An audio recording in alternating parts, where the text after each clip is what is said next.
So hello everyone, हमने अभी the silver box को डिस्कस कर लिया है, लाइन बाय लाइन डिस्कस कर लिया है। अब इस सेशन में हम लोग एमसीक्यूज करने वाले हैं, जो एक टेस्ट सीरीज का पार्ट है। ठीक है, तो डियर स्टूडेंट्स, हमारी जो वर्ग ये अभी हमने ये एक्ट 3 एक्ट 2 इस तरह से पूरा टेक्स्ट को डिस्कस कर लिया है।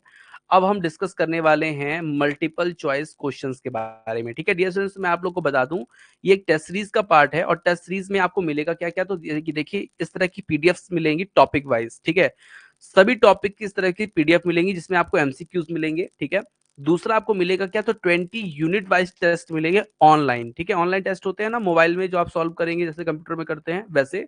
और साथ में आपको मिलेंगे 5 एफएलटी, मतलब 5 फुल लेंथ टेस्ट, मतलब टोटल आपको 25 टेस्ट मिलेंगे online.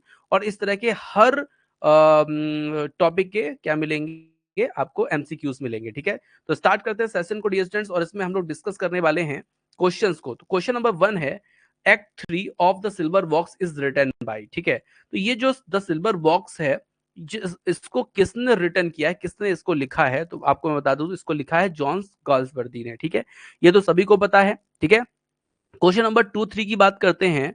The novelist Conrad describe the author age. ठीक है, तो ध्यान रखिएगा, यहां पर जो नोवेलिस्ट है वो क्या चीज डिस्क्राइब करना चाहता है, क्या चीज इस पोयम, इस प्ले के माध्यम से वो बताना चाहता है। तो यहां पर ये पूछा जा रहा है क्वेश्चन पे। ठीक है डियर स्टूडेंट्स, तो यहां पर मैं आप लोग को बता देता हूं, यहाँ पे जो पोएट बताने की कोशिश कर रहे हैं, सबसे पहली बात मैं आपको बता दूं, मानवतावादी कलाकार बताना चाहते हैं, मानवतावादी आलोचक बताना चाहते हैं, मानवतावादी नैतिकतावादी चीजें बताना चाहते हैं या मानवतावादी लेखक अपने आप को बताना चाहते हैं। ठीक है, तो ध्यान रखिएगा, ये जो आपका पूरा वर्क है, उसमें वो अपने आप को क्या बताना चाह रहे हैं, तो ह्यूमिनिटेरियन मॉरलिस्ट अपने आप को बताना चाह रहे हैं, नैतिकवादी बताना चाह रहे हैं। ठीक है, नेक्स्ट क्वेश्चन है, the theme of act 3 of the silver box. जो सिल्वर बॉक्स है उसकी थीम क्या है, पॉवर्टी है, एक्सप्लोइटेशन है, पॉलिटिक्स है, या इनजस्टिस है। क्वेश्चन नंबर 3 का आंसर मैं आप लोग को बता दूं, गरीबी है, शोषण है, राजनीति है, या कोई अन्याय है, वो बताना चाह रहे हैं। ठीक है, तो क्वेश्चन नंबर 3 का मैं आप लोग को बता दूं, इनजस्टिस वो बताना चाह रहे थे। एक्ट 3 में क्या बताना चाह रहे थे, इनजस्टिस। वहां पे जो गलती थी वो किसकी थी, जैक की भी गलती थी, और वहां पे मिस्टर जोन्स की भी गलती थी, लेकिन जोन्स को सजा मिली, जैक्स बच गया। तो यहाँ पे इनजस्टिस बताना चाह रहे हैं एक्ट 3 में। क्वेश्चन नंबर अगर हम 4 की बात करें, मिस्टर वर्थविक इज, जो मिस्टर वर्थविक हैं वो क्या थे, क्या आपको वहां पे पता चला इनके बारे में। तो dear students, a liberal member of parliament थे, a conservative member of parliament थे, a common member of parliament थे, a senior member of parliament थे। तो डियर स्टूडेंट, मैंने आपको साफ साफ शब्दों में बताया था, अ लिबरल मेंबर ऑफ पार्लियामेंट थे, मतलब लेबर पार्टी से जो है संबंधित सांसद थे ये। ठीक है, मतलब गरीबों के सांसद थे। ठीक है, क्वेश्चन नंबर 5 है हमारा, जैक वर्थविक इज डिस्क्राइब एज। ठीक है, जैक वर्थविक जो है वो क्या डिस्क्राइब कर रहे हैं यहाँ पे, ठीक है, उनको कैसा दिखाया जा रहा है। ठीक है, तो मैं आप लोग को बता दूं, जैक जो वर्थविक हैं का वर्णन जो है किस प्रकार से किया गया है, तो लॉ एबिडिंग, डिसोल्यूट, करप्ट, स्पाइटफुल। ठीक है, मतलब उनको कैसा बताया गया है, कानून का पालन करने वाला बताया गया है, स्वच्छंद मतलब अपने आप से मतलब रखते हुए काम करता बताया गया है, करप्ट मतलब भ्रष्ट आदमी बताया गया है, या फिर द्वेषपूर्ण आदमी बताया गया है इस प्ले में। ठीक है, तो डियर स्टूडेंट्स, 5वें नंबर का मैं आप लोग को बता दूं, इसका जो आंसर होगा डिसोल्यूट होगा, मतलब वो स्वच्छंद आदमी है, मतलब अपने पीने से मतलब, उनको ड्रिंक करने से मतलब है, और ड्रिंक करने के बाद कहीं भी अपना क्या कर रहे हैं, लोट पोट रहे हैं, अपने पापा का नाम खराब कर रहे हैं, यही उनका क्या है, काम रह गया है। ठीक है, चलिए, तो क्वेश्चन नंबर 5 का बी होगा ऑप्शन। ठीक है, क्वेश्चन नंबर 6 पे चलते हैं डियर स्टूडेंट्स। ठीक है, the case of livens represents. ठीक है, the case of livens present, मतलब लिवेंस का मामला दर्शाता है, क्या दर्शाता है लिवेंस का मामला, सोशियो इकोनॉमी कंडीशन को बताता है, क्रूटली और टायरेनी के बताता है, लीगल इनजस्टिस को बताता है, पॉलिटिकल क्राइसिस को बताता है, क्या बताता है। तो क्वेश्चन नंबर 6 का आंसर डियर स्टूडेंट्स मैं आप लोग को बता देता हूं, यहाँ पे जो मतलब है इसका, वो सामाजिक आर्थिक स्थिति को बताने की कोशिश इस पूरे केस के माध्यम से की गई है, कि भैया जो अमीर होता है वो किसी भी हालत में बच जाएगा, उसके पास बड़े वकील आ जाएंगे, उसकी तरफ कोर्ट हो जाएगा, वो पैसे जो है करके कुछ भी करके वो जो है जीत जाएगा केस। और जो गरीब है, जिसकी सोशल स्थिति कमजोर है, तो और इकोनॉमिक स्थिति कमजोर है तो वो कुछ नहीं कर पाएगा, वो बेचारा 1 महीने का जेल तो गया फिर, है ना। ये स्टूडेंट्स मैं आप लोग को बता दूं कि ये जो कोर्स है टेस्ट सीरीज का जो पार्ट है मैंने आपको बताया पहले ही, अगर आप ज्वाइन करना चाहते हैं तो इस नंबर पे आप मुझसे संपर्क कर सकते हैं, या फिर रेवा इंस्टीट्यूट ऐप को डाउनलोड करके भी आप हमारे टेस्ट सीरीज को परचेज कर सकते हैं, ठीक है। टेस्ट सीरीज में अगेन बता देता हूं मिलेगा क्या, तो इस तरह के एमसीक्यूज मिलेंगे पीडीएफ के, ठीक है, जिसे आप बढ़िया से सॉल्व कर सकते हैं, टॉपिक वाइज रहेगा। और ऑनलाइन टेस्ट में अगर बात करूं तो 25 टेस्ट मिलेंगे 20 यूनिट वाइज, 5 जो है आपको मिलेंगे फुल लेंथ। और ये टेस्ट जो ऑनलाइन वाले स्टार्ट होंगे वो होंगे 15 तारीख से स्टार्ट, उसका शेड्यूल मैंने जारी कर दिया है, उसी शेड्यूल के अकॉर्डिंग टेस्ट होंगे, ठीक है। और जो ये पीडीएफ है वो अपलोड हो चुकी हैं, ठीक है, तो आप लोग क्वेश्चंस को सॉल्व कर सकते हैं आराम से, ठीक है। और जितने लोग लाइव हैं उनको भी मैं बता देता हूं कि मैंने यूनिट 9 और यूनिट 10 के भी एमसीक्यूज डाल दिए हैं, तो आप लोग उनको भी जाके सॉल्व कीजिए, ठीक है।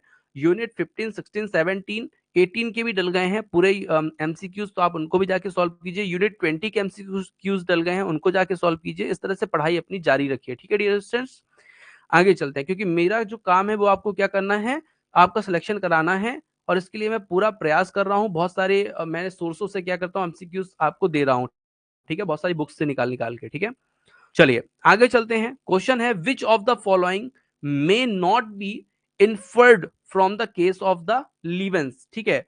लीवेंस के मामले में निम्नलिखित में से कौन सा निष्कर्ष नहीं निकाला जा सकता, मतलब क्या नहीं निकाला जा सकता।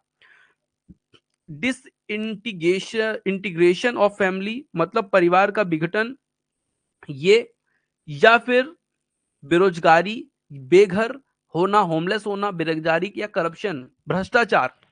तो मैं आपको बता दूं 7 नंबर का आंसर होगा डिस्टेंट करप्शन, भ्रष्टाचार की बात यहां पर जो है इसमें नहीं बताती। लेकिन अगर होमलेस की बात की जाए तो भैया हाँ, जोन्स जो थी वो होमलेस थी। अनएम्प्लॉयमेंट की बात की तो मिस्टर जोन्स जो था वो अनएम्प्लॉयमेंट था। और डिसएग्रीगेशन ऑफ फैमिली अगर बात की जाए तो बिल्कुल जो जो जैक था, जो जैक के फादर थे, जो जैक की मदर थे, उनके बीच जो था किसी प्रकार का कोई भी जुड़ाव नहीं था, ठीक है।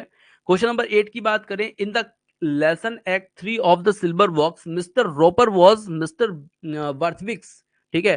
तो मिस्टर जो रोपर आए थे वो वर्थविक के कौन थे, ठीक है, फ्रेंड थे, लॉयर थे, बटलर थे, अटेंडेंट थे, ठीक है। तो क्वेश्चन नंबर 8 की अगर मैं बात करूं आप लोग से तो मैंने बताया था वो थे लॉयर, ठीक है, वो कौन थे, लॉयर थे, ठीक है। इस चीज को आप लोग को ध्यान रखना है। क्वेश्चन नंबर 9 की बात करें, Mister Jones work at the house, Mister जो जोन्स थे, मिसेस जोन्स जो थी वो हाउस में क्या काम करती थी, ठीक है, ठीक है। तो 9 नंबर क्वेश्चन का जो आंसर है, श्रीमती जो जोन्स थी वो घर पर काम क्या किया करती थी, ठीक है। तो आंसर है mister Marlow, mister Snow, mister Barthwick, mister Jones. यहाँ पे थोड़ा सा क्वेश्चन नंबर 9 थोड़ा सा मिस्ड है क्या, Mrs Jones worked at the house of, श्रीमती जोन्स के घर पर काम किया, अच्छा ठीक है। श्रीमती जो जोन्स थी वो किसके घर पे काम किया, मतलब किसके घर पर उन्होंने काम किया, ठीक है। एट द हाउस लिखा है ना, किसके घर पर। तो ये ध्यान रखिए कि यहाँ पे क्वेश्चन थोड़ा पूरा नहीं है, तो इसलिए आपको ये ध्यान रखना है इसका आंसर जो होना चाहिए 9 नंबर का होना चाहिए 6 3 सी, ठीक है। तो सी जो है वो ऑप्शन होगा, मिस्टर वर्थविक के यहाँ उन्होंने क्या किया, काम किया, ठीक है। क्वेश्चन नंबर 10 की अगर बात करें, which of the following is not true about Jones, ठीक है। तो जोन्स को लेकर के क्या इस यहाँ पर ट्रू नहीं है, तो मैं आप लोग को बता देता हूं, he is unwillingly to work, ठीक है।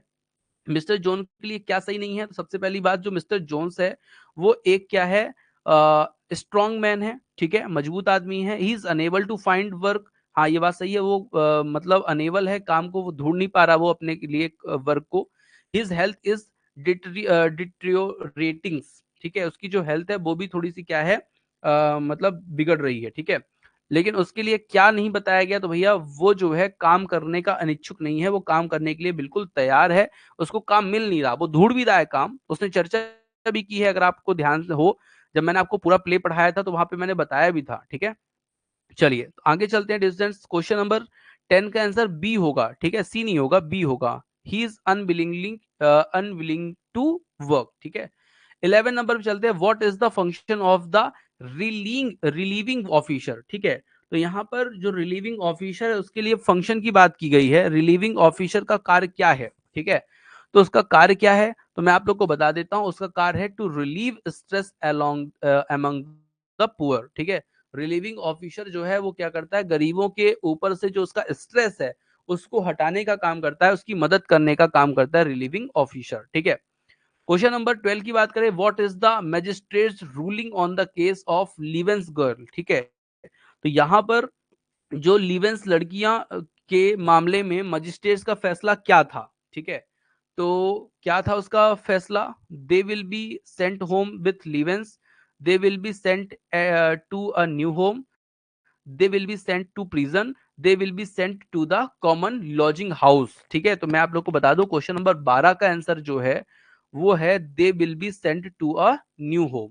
ठीक है, मतलब जो जिनके पास घर नहीं होता उनको कैसे कहाँ भेजते हैं, तो उनको न्यू घर में भेजते हैं मजिस्ट्रेट। ठीक है, मतलब देखिए जो विदेश है ना, विदेश में क्या होता है कि घर जैसे ही बच्चा बड़ा हो जाता है, 18 साल 21 साल का हो जाता है, तो उसको क्या करते हैं, घर दे देते हैं, उसकी एक लड़की से शादी करवा देते हैं, उसकी मनचाही लड़की से जो उसको लड़की पसंद हो। ठीक है, और एक घर दे देते हैं, वो चीज है यहाँ पे बताई जा रही है। ठीक है, to take up the cudgels mean. ठीक है, तो कजल्स मीन क्या है। ठीक है, कजल्स मतलब लाठी उठाने का अर्थ क्या है। ठीक है, तो लाठी उठाने का अर्थ क्या है, तो मैं आप लोग को बता देता हूँ, to fight in a battle with cudgels. क्या मतलब लाठी उठाने का मतलब किसी विचार के लिए लड़ना, to fight for an idea.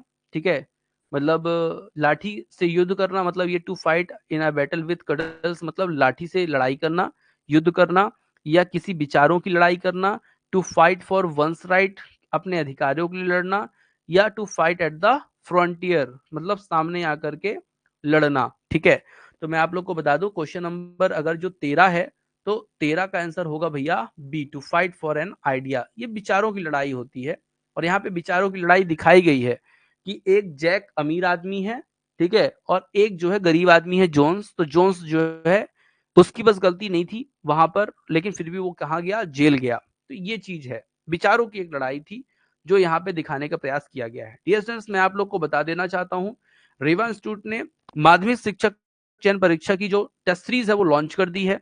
उसमें आपको मिलेगा क्या, तो उसमें आपको मिलेंगे बहुत सारे क्वेश्चंस। ठीक है, क्वालिटी वाइज क्वेश्चन जो आप पढ़ रहे हैं ना, यही क्वेश्चन वहां पे आपको मिलेगी पीडीएफ। ठीक है, तो पीडीएफ फॉर्म पे टॉपिक वाइज मिलेगा, और ऑनलाइन टेस्ट जो है वो मिलेंगे आपको 25। ठीक है, हर टेस्ट 100 क्वेश्चन का होगा, 100 नंबर का होगा। उससे आप ये चेक कर सकते हैं कि आपके कितने नंबर उस टेस्ट में आ रहे हैं। ठीक है, और आप अपनी तैयारी जो कर रहे हैं उसका मूल्यांकन कर सकते हैं। साथ में आपको 25 टेस्ट मिलेंगे जो, उसमें आप ये पता कर सकते हैं कि 25 टेस्ट ऑनलाइन रहेंगे, तो ये अच्छी बात है कि आपको बस टिक करना है। लास्ट में 100 क्वेश्चन जब टिक हो जाएंगे तो उसमें आपको एक आंसर मिलेगा कि आपने इतने क्वेश्चन अटेम्प्ट किए, इतने क्वेश्चन आपने गलत किए।